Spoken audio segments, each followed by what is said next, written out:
Okay, it's time to talk about some fake history. And when I say fake, I mean fake, like how this is fake grass. It's not real at all. It's made from plastic polymers which have been fused together and dyed green. Whereas real grass is grown in soil, needs water and sunlight, has roots, flowers, and seeds, and can die. But fake grass stays perpetually green no matter what you do to it and will outlast us humans on this planet by thousands of years. So if we ever get wiped out by a comet, or aliens, or even our own stupid decisions, fake grass will still be here long after we're gone. And I thought that was pretty cool, until I realized there are things out there that are way cooler than fake grass. Like this thing right here, the Chinese wall. For starters, it's really big. It's over 13,000 miles long! Which is enough to circle the Earth more than 5 times. It also took hundreds of years to build, starting around 200 BC and continuing off and on for almost 2 millennia. And it's so massive that you can see it from space.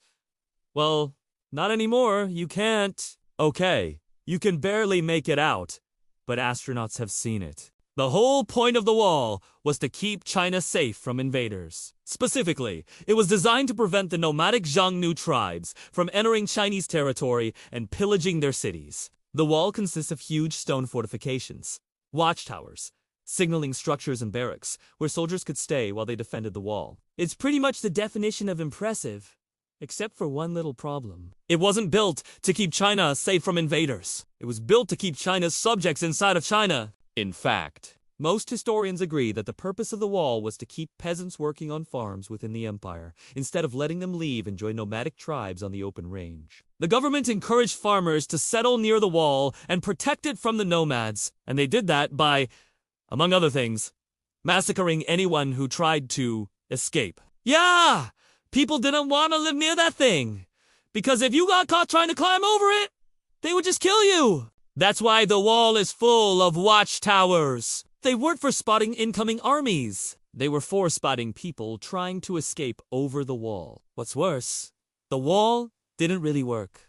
The Xiongnu people were never stopped by the wall. They just kept coming over it or under it or through it. Sometimes they even seized sections of the wall and used it against the Chinese. There's actually a lot more to the story, but you can learn all about it if you read a book called The Lost History of the Chinese Wall. It's an amazing book.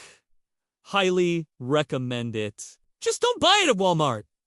The copy at Walmart has some pages missing. And speaking of things being longer than you think, let's talk about the ancient Egyptian pyramids. Most people assume that the Great Pyramid of Giza is the biggest pyramid in Egypt, and that's just not true. It's big, sure, but there are literally dozens of pyramids that are bigger. Here's one, the Red Pyramid, and here's another, the Bent Pyramid. And here's the largest of them all, the Great Pyramid of Khufu, at over 480 feet high. It's nearly twice as tall as the Great Pyramid of Giza. So obviously, these pyramids are incredible feats of engineering and construction. It must have taken tens of thousands of workers, decades to build them. Except that's not true either. We now know that the pyramids were built much faster than that, probably in less than 100 years each. And they weren't built by slaves. In fact, it appears that the people who built the pyramids enjoyed a higher standard of living than the average Egyptian. The reason is simple. Building pyramids was good for business. When a pharaoh decided to build a pyramid, he would offer building jobs to contractors who would then put together teams of workers and try to finish the project as fast as possible. The faster they finished, the more time they had to build more pyramids and make more money. It was a pyramid building boom. Also, unlike the common folk, pyramid builders rarely starved to death. They were fed beer and grain. They also received free medical care, which might sound surprising considering that they worked in one of the deadliest environments imaginable. But apparently those who died on the job were mummified and buried with honors. Not bad for a day's work. But like everything else in this video, none of that is true. It's all fake history. A lot of what I just said comes from a book called The Complete Pyramids by Mark Lehner, which is a fun read, but unfortunately, it's full of mistakes. The guy just made stuff up. I feel terrible saying that because I love his writing. But a lot of what he says isn't true. For example, he claims that the second pyramid built in Egypt was the Red Pyramid. But that's not true. The second pyramid ever built was the Bent Pyramid. Mark just got his wires crossed. He also claims that Khufu's pyramid was built in 40 years, but that's almost certainly wrong. Most scholars think it took closer to 100 years. What I'm saying is, don't trust everything you read. Even if it's a best-selling book by a famous author, you have to do your research and find sources that are actually credible. That's why I always tell you where I get my information. For example, I got most of what I just said about the pyramids from a book called Pyramids of the Giza Plateau by Zahil, who is the former Minister of State for Antiquities in Egypt. Now, I've never met the guy, but I think he knows a little bit more about pyramids than Mark Lane does. Also, it's always good to use primary sources whenever you can. Unfortunately, there aren't many primary sources that talk about how the pyramids were built.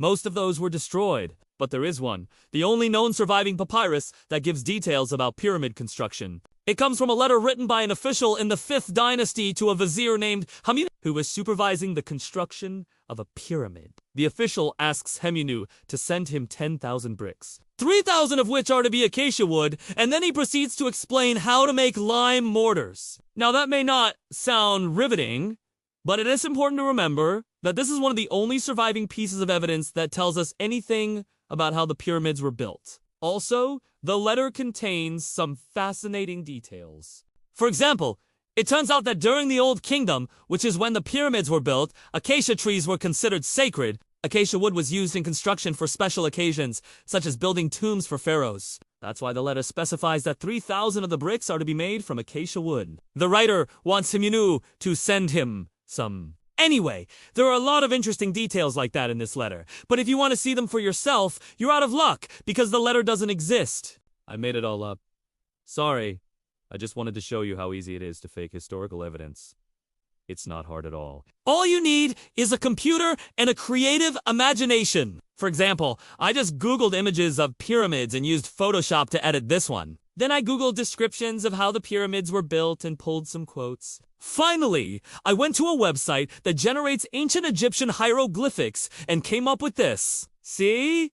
It wasn't that hard. If I had a publishing deal and spent a few months writing a book about it, no one would ever figure it out. But the truth is that fake history is everywhere. You just have to know where to look for it. And the scariest part is that most fake history isn't created with malicious intent. It's usually just created because people want to make a buck. But sometimes, just sometimes, fake history gets out of hand, and people end up believing lies that have been repeated so often, they seem like the truth. Take this.